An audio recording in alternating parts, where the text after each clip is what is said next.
Morning friends, welcome back to my channel Shilpi's blog. তোমরা সবাই কেমন আছো? আশা করি ভালো আছো। আমরাও ভীষণ ভালো আছি। তো দেখতেই তো পাচ্ছ যে ভিডিওটা হচ্ছে মা মনসা পূজার। তো আমাদের ঘরে প্রতি বছরই মা মনসা পূজা হয়, তাই মানে এই পূজার মানে এই ব্লগটা। তো আমি ভাবলাম ভিডিওটা অল্প আমার বন্ধু বান্ধবীদের সাথে অল্প শেয়ার করি, কীভাবে মানে আমরা মায়ের পূজাটা করলাম, কীরকম আনন্দ ফুর্তি করলাম। তো সেটাই। তো এই যে দেখো, সকালে উঠেই মানে স্নান টান শেষ করে তারপরে সব কিছু রেডি করতেছিলাম, কেননা পণ্ডিত মশাই বলছিলেন যে মানে 8:30টার সাথে সাথে মানে আমাদের ঘরে পুজোটা করতে আসবে। তাই মানে আমরা সব কিছু মানে সকাল সকাল উঠেই সব কিছু রেডি করতেছিলাম। তো মায়ের পুজোর সব কিছু রেডি করা তো ঝটপট করে করা যায় না, তাই আস্তে আস্তে করে এই যে দেখো আমি স্নান টান সব শেষ করে এসে তারপর আমি ফলগুলো দিতেছিলাম। আর মায়ের মুখটা ঢাকা ছিল, মানে পণ্ডিত মশাই এসে তারপর মুখটা মানে খুলবেন, আমরা আর খুলবো না। তো যাই হোক, তো এই যে দেখো আমরা সব কিছু রেডি করতেছি। এই যে এখানটায় ফুল ফল সব কিছু ধুয়ে টুয়ে মানে একদম রেডি করে রাখছি, কেননা ঠাকুরদা এসে মানে সব কিছু রেডি না পেলে আবার মানে রাগ করবেন, তাই।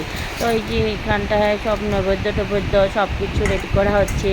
তো মায়ের পুজোতে যা যা লাগে সব কিছুই তো আমার এই যে একজন যা আমার সাথে বসে মানে সব কিছু রেডি করে দিচ্ছেন, যে আমার যা বড় যা হয়, তো সব কিছু রেডি করে দিচ্ছেন।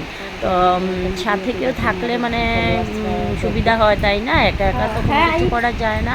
আর আমার সাথে সবসময় তোমরা তো দেখতে পাও, আমার মানে সবাই থাকে আমার সাথে, মানে আমাকে খুব হেল্প করে দেয়। তারপর এই যে একজন ব্রাহ্মণী মাসি আসলেন, তো মানে মায়ের ভোগটা বানাবেন। ভোগটা তো আর আমরা বানাতে পারি না, তাই যে আমার যা ওই মাসির সাথে সব কিছু রেডি করে দিচ্ছেন।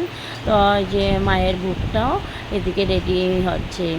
তারপর এই যে দেখো আমি আর আমার যা মিলে সব কিছু রেডি করছি, আর এদিকে অল্প ভিডিও করছি, সবাইকে অল্প গুড মর্নিংয়ের শুভেচ্ছা জানালাম। তো এই যে দেখো কত ফুল পেয়েছি। আমি ভাবতেছিলাম যে ফুল পাবো কি না, কেননা ওই দিন তো সবার ঘরেই মানে পুজো হয়। শ্রাবণ মাসের সংক্রান্তির দিন আমাদের পুজোটা হয়েছিল, তো সবার ঘরেই পুজো হয়, তো সবাই তো ফুলের জন্য একদম ঘুরে উঠে মানে ফুল টুকাতে থাকে। তো তাই তারপর এই যে দেখো আমি সব কিছু রেডি করে তারপর গিয়ে শাড়িটা পরে আসলাম, কেননা আমি শাড়ি পরে বেশি কিছু কাজ করতে পারি না।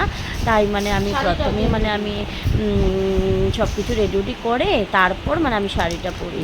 তো শাড়িটা পরে আসলাম। তো এই যে ঠাকুরদাও এসে পড়লেন, তো এসে সব কিছু রেডি করতেছিলেন। তো এখানে ঘরটা বসাবেন, তো তাই মানে আলপনাটা দিচ্ছেন। আর এদিকে নাকগুলো আঁকা হয়েছে।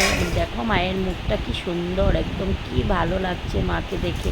আমি মানে এই মাকে মানে ভীষণ মানে কি বলবো, ভয়ও পাই, ভালোবাসি, অনেক ভালোবাসি। মানে একটা বছর মানে আমি অপেক্ষায় থাকি মানে কখন এই মায়ের পুজোটা আসবে।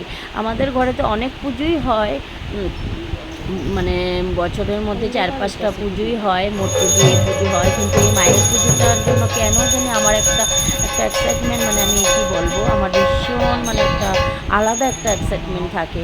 তারপর এই যে একে একে ঠাকুরদা সব কিছু নিয়ম টিয়ম করতেছেন, আমরা সবাই বসে আছি। তো বসে বসে আমরা দেখছি কেমন কি করে পুজোটা করছেন। আর এই যে দেখো বেরুয়াটা, আমাদের কিন্তু আবার বেরুয়া লাগে, তো এটা আমার মেজবাসু বানিয়ে দিয়েছেন। কি সুন্দর হয়েছে, তাই না? তারপরে এদিকে সবাই প্রদীপ জ্বালিয়ে দিল, আমরাও জ্বালিয়ে দিলাম প্রদীপ। আর মায়ের পুজোতে তো একটা বড় প্রদীপ জ্বালাতে হয়, সেটা তোমাদের দাদাভাই জ্বালিয়েছেন। তো সেটা মানে পুরো রাত্র মানে রাখতে হবে।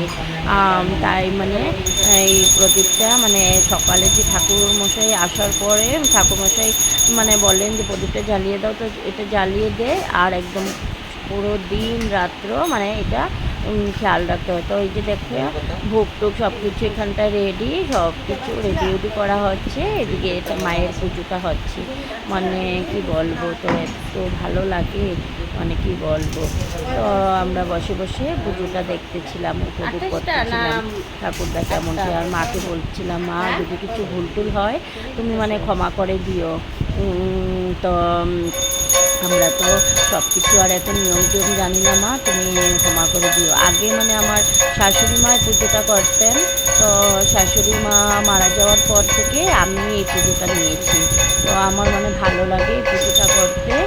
আর মানে আমি ভীষণ ভালোবাসি মাকে, তো সেটাই।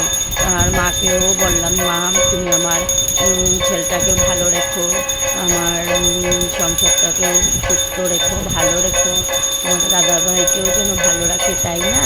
সবাইকে ভালো রেখো মা। সেটাই তো। যাই হোক, পুজোটা হয়ে গেল। তারপর এদিকে দেখো, এই যে দুপুরের পুজো টুজো হওয়ার পর এই যে এদিকে রেডি করা হচ্ছে খিচুড়ি। তো এই যে সবাই এখানে আমার বড় ভাসুর, মেজো ভাসুর, আরেকজন দাদা, সবাই মিলে মানে এগুলো বানাচ্ছেন নাকি। এই যে খিচুড়িটাও হয়ে গেল। তারপরে এই যে লাবড়াটা হবে, লাবড়াটাও বসে দিয়েছেন, তো লাবড়াটাও হচ্ছে। এরপর পায়েসটাও বানানো হলো। তো একে একে সব কিছুই বানালো। তো আমরা মানে লেডিসরা পুজো টুজো করে আমরা মানে অল্প বসে রেস্ট করতেছিলাম। আর এই যে দেখো প্রসাদটা, তো সবাইকে আর ভিডিও করলাম না। তো এই যে আমরা খেতে বসেছিলাম তখন প্রসাদ।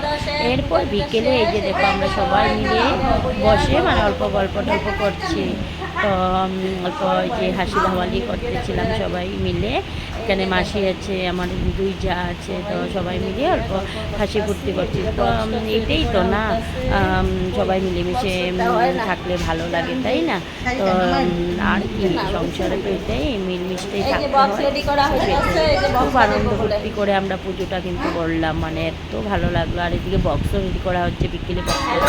তারপরে এই যে দেখো রাত্রে মানে ইভিনিং থেকে আর কিছু ভিডিও দেখালাম না। এরপর আমরা 11:30টার সময় বসে পড়লাম সবাই, আবার স্নান করে এসে এই যে দেখো বসে পড়লাম। আমরা পুরো রাত্র মানে আমরা মায়ের পুঁথিটা পড়বো, আমাদের নিয়ম আছে রাত্রে মানে পুঁথিটা পড়ে শেষ করতে হয়। তারপর এই যে দেখো 5টার সময় আমাদের পুঁথি পড়া শেষ। এরপর সবাই দেখো কি অবস্থা, শুয়ে আছে।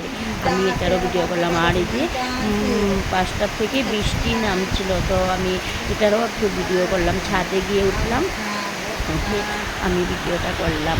কি সুন্দর লাগছিল অন্ধকার রাতে, আর এই যে ঝিমঝিম করে বৃষ্টি পড়ছে। তো সেটাই মানে কি খুবই সুন্দর লাগলো। আর পুজোটাও মানে এত সুন্দর করে করা হলো, মানে কি বলবো, অনেক ভালো লাগলো, অনেক ভালো লাগলো। আর মাকে তো বললামই, যদি কিছু ভুল টুল হয় মা তো তুমি ক্ষমা করবে। তারপরে যে দেখো আমরা করতেছিলাম তখন মানে আমরা রাত্রে একবার গিয়ে মানে চা বানিয়ে আনলাম। তো সবার তো অল্প অল্প ঘুম ঘুম ভাব, আর মুখ টুক শুকিয়ে কি অবস্থা। তো চা বানিয়ে আনলাম, চা বানিয়ে এনে অল্প চাও খেয়ে নিলাম মিডিলে। আর এই বইও পড়তেছি আর অল্প হাসি ধামালিও করতেছি, না হলে তো আমাদের ঘুমটা তো মানে যাবে না। এই যে দেখো ওরা কি করছে, খুবই আনন্দ হলো, মানে কি বলবো, অনেক আনন্দ হয়েছে।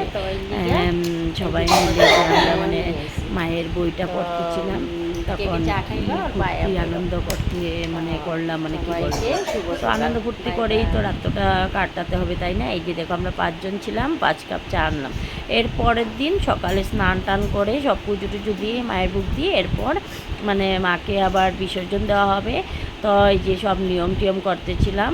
তো মাকে তেল সিন্দুর দিলাম, মানে মিষ্টি মুখ করালাম। তো যা যা নিয়ম আছে দশমীর, তো সব কিছু করে তারপর মানে মাকে বিদায় দেওয়া হলো। আর এই সময় মানে কি বলবো, আমার তো একদম কান্নাই মানে পেয়ে যায়, মানে এত খারাপ লাগে, মানে কি বলবো, এটা বলার মতো নেই।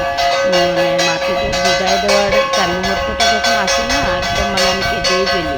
বললাম না, একটা বছর আমি অপেক্ষায় থাকি মা কবে আসবে কবে আসবে। আর মা যাওয়ার পর মানে এই রুমটাতে আর যেতেই মন চায় না, মানে একদম মানে এত খারাপ লাগে, মানে কি বলবো। যাই হোক, মাকে তো বিদায় দিতেই হবে, তাই না? তো এই যে দেখো মাকে সব কিছু মানে নিয়ন্ত্রণ করতেছিলাম। তো মাকে মিষ্টি করলাম, সিঁদুর দিলাম, সব কিছু করে আমি করলাম, আমার বর্দি ভাই করলো, তোমার দাদা ভাই, সবাই মিলে মাকে মানে দশমীর নিয়মটা করতেছিলাম। করে তারপর আর কি তো সবাই মানে এই যে সব নিয়ম টিয়ম করতেছি। আর ধান দুপাও দিলাম, দিয়ে মাকে মানে বিসর্জনের জন্য সব কিছু রেডি করালাম।